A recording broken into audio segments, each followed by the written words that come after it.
ਅਸੀਂ ਤੁਹਾਡੇ ਲਈ ਇੱਕ ਅਸਲ ਜ਼ਿੰਦਗੀ ਦੀ ਡਰਾਉਣੀ ਕਹਾਣੀ ਲੈ ਕੇ ਆਏ ਹਾਂ। ਇਹ ਕਹਾਣੀ ਦਿੱਲੀ ਦੇ ਰਹਿਣ ਵਾਲੇ ਵਿਸ਼ਾਲ ਨਾਮ ਦੇ ਮੁੰਡੇ ਦੀ ਹੈ।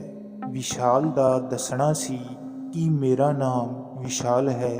ਹਾਲਾਂਕਿ ਮੈਂ ਕਦੇ ਡਰਦਾ ਨਹੀਂ ਹਾਂ, ਪਰ ਕਈ ਵਾਰ ਜਦੋਂ ਕੋਈ ਨੇੜੇ ਤੇੜੇ ਦੀ ਮੌਤ ਹੋ ਜਾਂਦੀ ਹੈ ਤਾਂ ਮੈਨੂੰ ਡਰ ਕਾਰਨ ਸਾਰੀ ਰਾਤ ਨੀਂਦ ਨਹੀਂ ਆਉਂਦੀ ਹੈ। ਤੇ ਇੱਕ ਦਿਨ ਮੇਰੇ ਇਲਾਕੇ ਦੀ ਸੀਮਾ ਨਾਮ ਦੀ ਔਰਤ ਦੀ ਮੌਤ ਹੋ ਗਈ ਤੇ ਫਿਰ ਜਲਦੀ ਹੀ ਸ਼ਾਮ ਹੋ ਗਈ ਸੀ ਤੇ ਫਿਰ ਕੁਝ ਦੇਰ ਬਾਅਦ ਜਲਦੀ ਹੀ ਰਾਤ ਹੋ ਗਈ। ਅਤੇ ਮੇਰੇ ਡਰ ਦਾ ਕਾਰਨ ਇਹ ਸੀ ਕਿ ਜਦੋਂ ਵੀ ਕੋਈ ਮਰਦਾ ਹੈ ਤਾਂ ਉਦੋਂ ਇਹ ਕਿਹਾ ਜਾਂਦਾ ਹੈ ਕਿ ਉਸ ਦੀ ਆਤਮਾ 13 ਦਿਨ ਉਸ ਦੇ ਘਰ ਵਿੱਚ ਘੁੰਮਦੀ ਰਹਿੰਦੀ ਹੈ।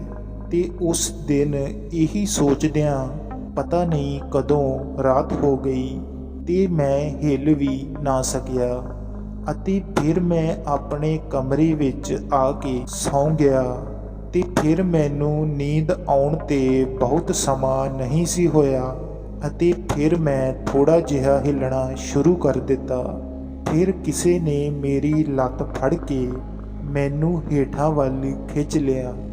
ਮੈਂ ਅਚਾਨਕ ਉੱਠ ਕੇ ਦੇਖਿਆ ਪਰ ਉੱਥੇ ਕੋਈ ਵੀ ਨਹੀਂ ਸੀ। ਮੈਂ ਸੋਚ ਰਿਹਾ ਸੀ ਕਿ ਇਹ ਕੀ ਹੋ ਰਿਹਾ ਹੈ, ਕਿਉਂਕਿ ਇਹ ਮੇਰਾ ਕੋਈ ਭਰਮ ਨਹੀਂ ਹੋ ਸਕਦਾ, ਕਿਉਂਕਿ ਮੈਂ ਆਪਣੀ ਥਾਂ ਤੋਂ ਥੋੜਾ ਹੇਠਾਂ ਖਿਸਕ ਗਿਆ ਸੀ। ਹੁਣ ਮੇਰੇ ਦਿਲ ਦੀ ਧੜਕਣ ਵੀ ਵੱਧ ਗਈ ਸੀ। ਪਹਿਲਾਂ ਤਾਂ ਮੈਂ ਆਪਣੇ ਡਰ ਨੂੰ ਦੂਰ ਕਰਨ ਲਈ ਟੀਵੀ ਦੇਖਣਾ ਸ਼ੁਰੂ ਕਰ ਦਿੱਤਾ।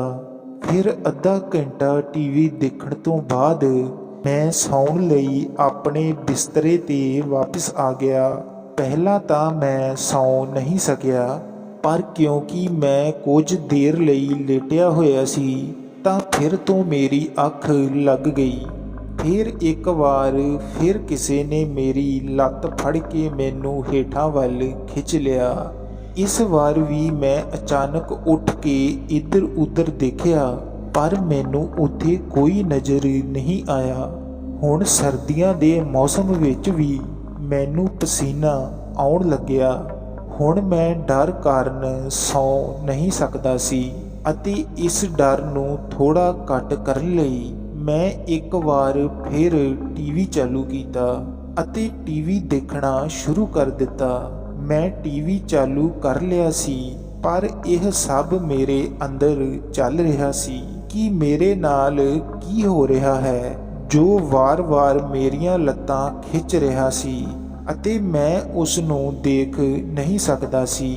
ਮੈਂ ਇਹ ਸਭ ਸੁਣਿਆ ਸੀ, ਪਰ ਅੱਜ ਮੈਂ ਇਹ ਸਭ ਮਹਿਸੂਸ ਕਰ ਰਿਹਾ ਸੀ। ਫਿਰ ਕਾਫੀ ਦੇਰ ਤੱਕ ਟੀਵੀ ਦੇਖਣ ਤੋਂ ਬਾਅਦ ਮੈਨੂੰ ਥੋੜੀ ਜਿਹੀ ਨੀਂਦ ਆਉਣ ਲੱਗੀ, ਪਰ ਇਹ ਸਭ ਹੋਣ ਤੋਂ ਬਾਅਦ ਮੈਨੂੰ ਨਹੀਂ ਲੱਗ ਰਿਹਾ ਸੀ ਕਿ ਮੈਂ ਹੁਣ ਸੌਂ ਸਕਾਂਗਾ। ਪਰ ਹੁਣ ਰਾਤ ਦੇ ਲਗਭਗ 1 ਵੱਜ ਚੁੱਕੇ ਸਨ। ਇਸ ਲਈ ਮੈਂ ਸੋਚਿਆ ਕਿ ਟੀਵੀ ਬੰਦ ਕਰ ਦਿੱਤਾ ਜਾਵੇ ਅਤੇ ਜਿਵੇਂ ਹੀ ਮੈਂ ਟੀਵੀ ਦੇ ਸਵਿੱਚ ਦੇ ਨੇੜੇ ਆਇਆ ਤਾਂ ਮੈਨੂੰ ਕੁਝ ਖੜਕਣ ਦੀ ਆਵਾਜ਼ ਸੁਣਾਈ ਦਿੱਤੀ। ਪਹਿਲਾਂ ਤਾਂ ਮੈਂ ਉਸ ਵੱਲ ਬਹੁਤਾ ਧਿਆਨ ਨਹੀਂ ਦਿੱਤਾ, ਪਰ ਜਿਵੇਂ ਹੀ ਮੈਂ ਟੀਵੀ ਬੰਦ ਕਰਕੇ ਆਪਣੇ ਬਿਸਤਰੇ ਵੱਲ ਮੁੜਿਆ ਤਾਂ ਇੱਕ ਵਾਰ ਫਿਰ ਕਿਸੇ ਚੀਜ਼ ਦੇ ਖੜਕਣ ਦੀ ਆਵਾਜ਼ ਆਈ। ਬਸ ਫਿਰ ਜਿਵੇਂ ਹੀ ਇਹ ਆਵਾਜ਼ ਆਈ ਤਾਂ ਜਿਵੇਂ ਮੇਰਾ ਖੂਨ ਹੀ ਜੰਮ ਗਿਆ ਸੀ ਤੇ ਮੈਨੂੰ ਇਉਂ ਮਹਿਸੂਸ ਹੋਣ ਲੱਗਾ ਜਿਵੇਂ ਕਿਸੇ ਨੇ ਮੇਰੇ ਉੱਤੇ ਲੱਖਾਂ ਕੀੜੀਆਂ ਸੁੱਟ ਦਿੱਤੀਆਂ ਹੋਣ ਅਤੇ ਉਹ ਮੈਨੂੰ ਇੱਕੋ ਵਾਰ ਡੰਗ ਮਾਰ ਰਹੀਆਂ ਹੋਣ। ਤੇ ਫਿਰ ਮੈਂ ਅਚਾਨਕ ਦੇਖਿਆ ਤਾਂ ਸੀਮਾ ਦੀ ਆਤਮਾ ਮੇਰੇ ਕਮਰੇ ਦੀ ਖਿੜਕੀ ਦੇ ਬਾਹਰ ਖੜੀ ਸੀ। ਉਸਨੇ ਇੱਕ ਹੱਥ ਨਾਲ ਖਿੜਕੀ ਫੜੀ ਹੋਈ ਸੀ ਅਤੇ ਉਸਨੇ ਉਹੀ ਕੱਪੜੇ ਪਾਏ ਹੋਏ ਸਨ ਜਿਵੇਂ ਉਹ ਪਹਿਲਾਂ ਪਹਿਨਦੀ ਹੁੰਦੀ ਸੀ ਅਤੇ ਉਸਦੇ ਵਾਲ ਖੁੱਲੇ ਸਨ ਅਤੇ ਮੈਂ ਉਲਝਣ ਵਿੱਚ ਪੈ ਗਿਆ। ਉਸ ਨੂੰ ਇਸ ਤਰ੍ਹਾਂ ਆਪਣੇ ਸਾਹਮਣੇ ਖੜਾ ਦੇਖ ਕੇ ਮੇਰੇ ਡਰ ਦੀ ਕੋਈ ਹੱਦ ਨਾ ਰਹੀ। ਜੇ ਡਰ ਨੂੰ ਮਾਪਣ ਲਈ ਕੋਈ ਮਸ਼ੀਨ ਹੁੰਦੀ ਤਾਂ ਮੇਰਾ ਡਰ ਸਭ ਤੋਂ ਉੱਪਰ ਹੁੰਦਾ। ਸੀਮਾ ਅਜੇ ਵੀ ਮੇਰੇ ਕਮਰੇ ਦੀ ਖਿੜਕੀ ਦੇ ਕੋਲ ਖੜੀ ਸੀ ਅਤੇ ਉਦੋਂ ਮੇਰੇ ਵਿੱਚ ਆਪਣੇ ਕਮਰੇ ਤੋਂ ਬਾਹਰ ਆ ਕੇ ਸਾਰਿਆਂ ਕੋਲ ਜਾਣ ਦੀ ਹਿੰਮਤ ਨਹੀਂ ਸੀ। ਇਸ ਲਈ ਮੈਂ ਆਪਣੇ ਫੋਨ ਤੋਂ ਆਪਣੇ ਪਿਤਾ ਨੂੰ ਫੋਨ ਕੀਤਾ ਅਤੇ ਕਿਹਾ ਕਿ ਪਿਤਾ ਜੀ, ਮੈਨੂੰ ਬਹੁਤ ਡਰ ਲੱਗ ਰਿਹਾ ਹੈ। ਪਿਤਾ ਜੀ ਮੇਰੀ ਗੱਲ ਨੂੰ ਤੁਰੰਤ ਹੀ ਸਮਝ ਗਏ, ਕਿਉਂਕਿ ਉਹ ਜਾਣਦੇ ਸਨ ਕਿ ਮੈਂ ਤਾਂ ਕਦੇ ਡਰਦਾ ਨਹੀਂ ਸੀ। ਇਸ ਲਈ ਪਿਤਾ ਜੀ ਤੁਰੰਤ ਮੇਰੇ ਕਮਰੇ ਵਿੱਚ ਆ ਗਏ। ਪਰ ਜਿਵੇਂ ਹੀ ਪਿਤਾ ਜੀ ਆਏ ਤਾਂ ਸੀਮਾ ਦੀ ਆਤਮਾ ਉੱਥੋਂ ਗਾਇਬ ਹੋ ਗਈ ਅਤੇ ਪਿਤਾ ਜੀ ਮੈਨੂੰ ਆਪਣੇ ਨਾਲ ਆਪਣੇ ਕਮਰੇ ਵਿੱਚ ਲੈ ਗਏ ਤੇ ਫਿਰ ਮੈਂ ਸਾਰੀ ਰਾਤ ਉੱਥੇ ਰਿਹਾ। ਅਤੇ ਸਵੇਰੇ ਜਦੋਂ ਮੈਂ ਸਭ ਨੂੰ ਇਹ ਸਾਰੀ ਗੱਲ ਦੱਸੀ ਤਾਂ ਮੈਨੂੰ ਪਤਾ ਚੱਲਿਆ ਕਿ ਸੀਮਾ ਦੀ ਆਤਮਾ ਨੂੰ ਮੇਰੇ ਇਲਾਕੇ ਦੇ ਹੋਰ ਲੋਕਾਂ ਨੇ ਵੀ ਦੇਖਿਆ ਸੀ।